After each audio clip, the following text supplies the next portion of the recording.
त्रेता युग में राम और रावण युद्ध के बाद जब प्रभु श्री राम अयोध्या लौट कर आए तो उन्होंने अश्वमेध यज्ञ का आयोजन कराया।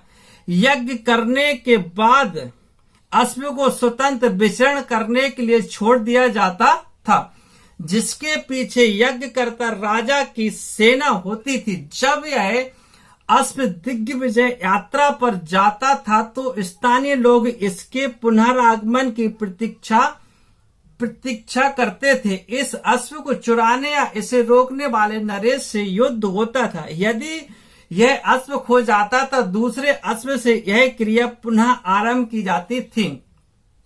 जिस तरह एक बार लव और कुश ने अश्वमेध के अश्व को रोककर श्री राम को चुनौती दी थी और तब हनुमान जी को युद्ध के लिए भेजा था। तब लव और कुश से युद्ध के दौरान हनुमान जी समझ गए थे कि वे कौन हैं, तो उन्होंने खुद ही लव और कुश के हाथों बंदी बनवा लिया था। तब बाद में लक्ष्मण आदि युद्ध करने और गए और परास्त हो गए तो अंत में श्री राम आए थे। उसी प्रकार जब यज्ञ का घोड़ा देवपुर पहुंचा तो शिव भक्त राजा वीरमणि के पुत्र रुक्मांदक ने श्री राम के घोड़े को रोककर उसे बंदी बना लिया। अब देवपुर और अयोध्या की सेना में युद्ध तो होना ही था। वीरमणि ने सुना कि श्री राम के अनुज शत्रुघ्न की बाहिनी युद्ध के लिए बढ़ती चली आ रही है। तब उन्होंने सशस्त्र सेना तैयार करने के लिए अपने प्रबल पराक्रमी सेनापति रिपुबार को आदेश दे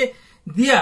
फिर स्वयं शिव भक्त राजा वीरमणि अपने वीरमणि के भाई वीर सिंह, भांजे बनमित्र तथा राजकुमार रुक्मांदक के साथ युद्ध के लिए रणभूमि में पहुंच गया। भीषण युद्ध हुआ जिसमें हनुमान जी ने सभी को पराजित किया।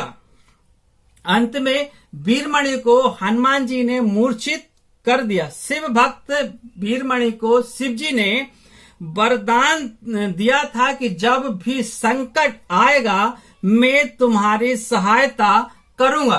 भगवान अपने गणों के साथ युद्ध के मैदान में पहुंच गए।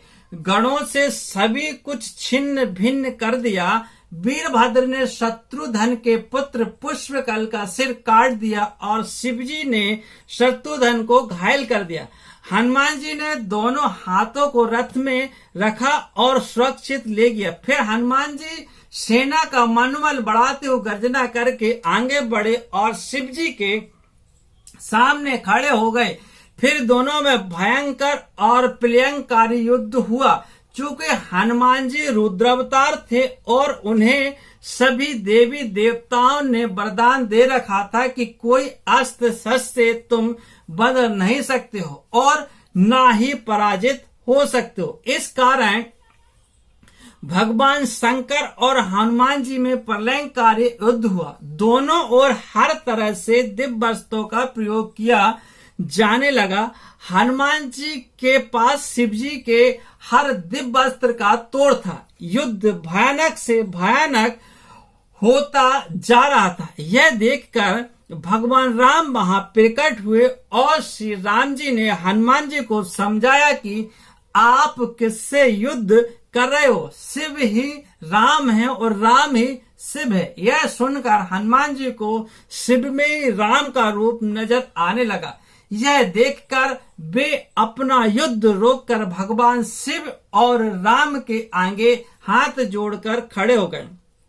हनुमान जी के पराक्रम को देखकर भगवान शिव बहुत ही प्रसन्न हुए और हनुमान जी को मनचाहा वर मांगने को कहा।